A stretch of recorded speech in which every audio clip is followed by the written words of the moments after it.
अरे देवीचं दुसरं रूप म्हणजे स्त्री. स्त्री तपस्विता आहे. ती मुळातच तपोधारणी आहे. हे प्रभू श्री राम जेव्हा वनवासाला निघाले होते तेव्हा अगस्त्य मुनी म्हणाले, राम वनवासाला गेले तरी हरकत नाही, पण सीता हे राज्य नेटाने सांभाळेल. म्हणजे त्या काळात सुद्धा स्त्रीच्या सामर्थ्यावर विश्वास दाखवला जात होता. ती आपला निर्बल अशी कधी नव्हतीच. ती होती तर पूर्ण स्वरूप.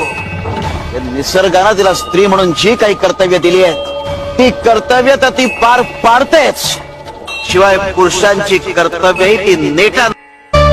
अरे तुम्ही सुद्धा तुमच्या घरापासनं आम्हाला भेटायला अक्कलकोटला यायला निघालाच होतात की.